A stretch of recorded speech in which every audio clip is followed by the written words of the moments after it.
All right, let's dive in. The state of Idaho closed the books on fiscal year 2026 recently. How that fiscal year works, it's like in summer, they finally end, from 2025 to 2026, that fiscal year is how that operates. And they ended up in the black.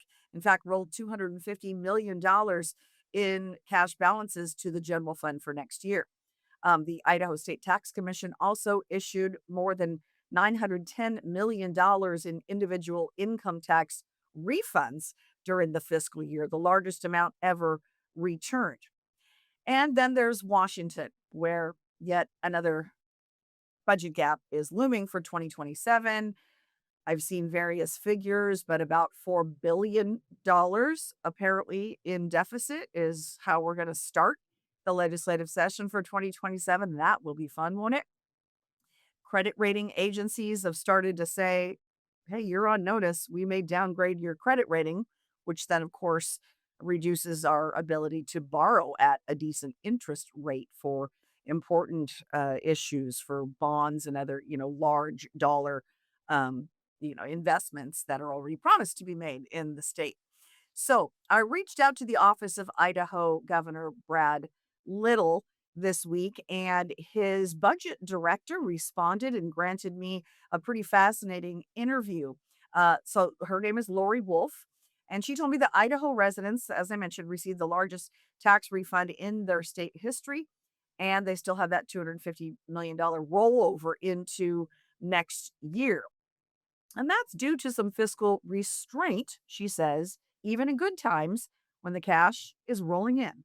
When all that federal money came in a couple of years ago, you saw states investing that in ongoing programs versus one-time needs or one-time investments. And Idaho did not do that. We did invest in one-time projects, one-time needs. And we do that consistently. We make sure that we have a structurally balanced budget and that the ongoing revenue we have coming in fits our ongoing needs.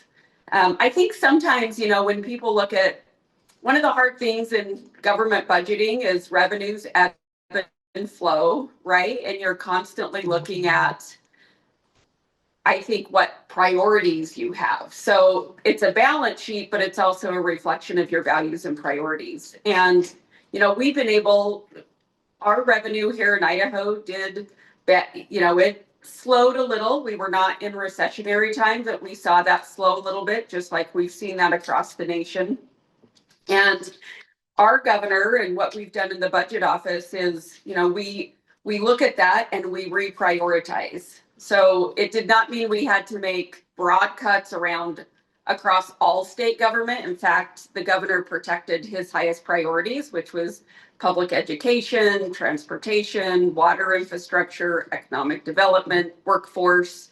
And we made sure that we were able to invest in that while finding efficiencies in places that we could restrain some of our spending in other areas.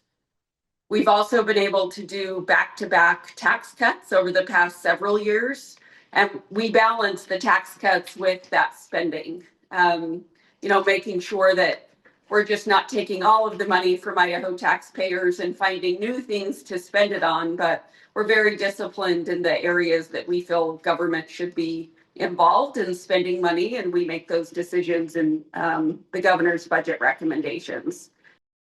Now, as we've shared in recent months since our new income tax law was signed by Governor Bob Ferguson, there are a lot of businesses, there are a lot of wealthy individuals heading for the exits or talking about doing so.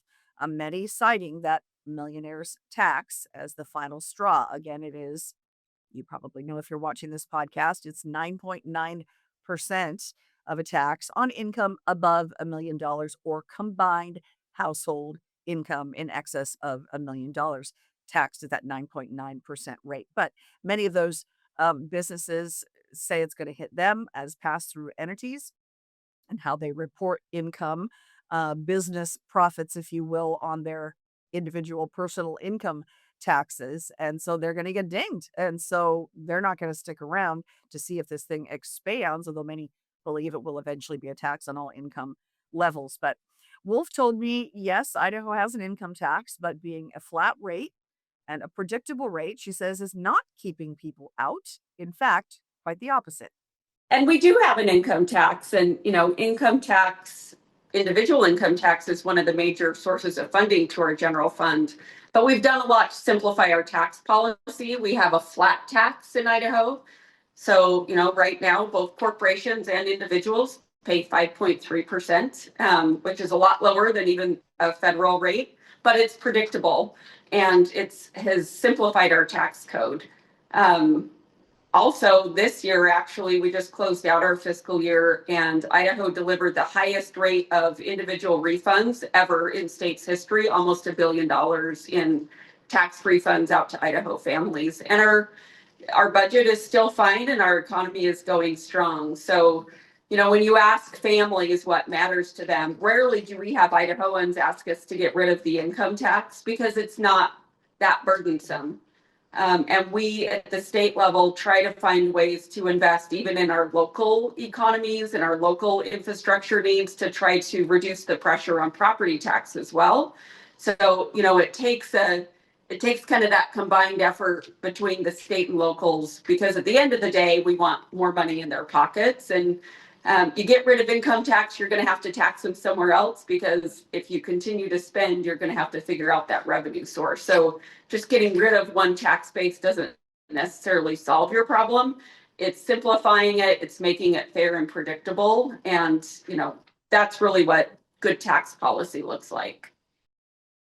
Now, voters will get to decide in November if they want to keep the income tax or want to repeal it. Of course, we also have a legal challenge, a group that's challenged the constitutionality of the law that is also pending.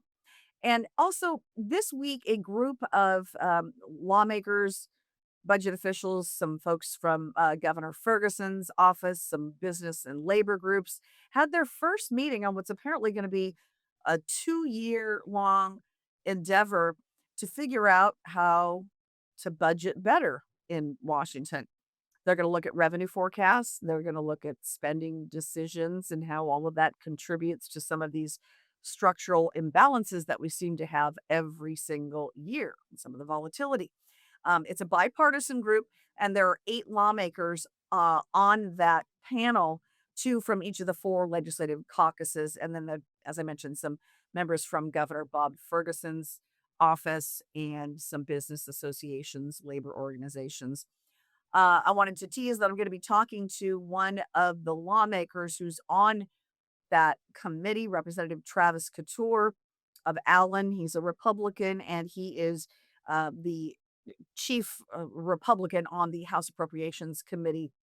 So he is on that committee, and we'll find out. I'm curious to find out, is he optimistic going into this endeavor that really we can get spending under control? Because as we've heard many say, including some former Democratic governors recently say, they don't believe we've got a revenue problem in the state of Washington. We've got a spending problem. So I'll be anxious to share that with you in tomorrow's episode of Washington in Focus Daily.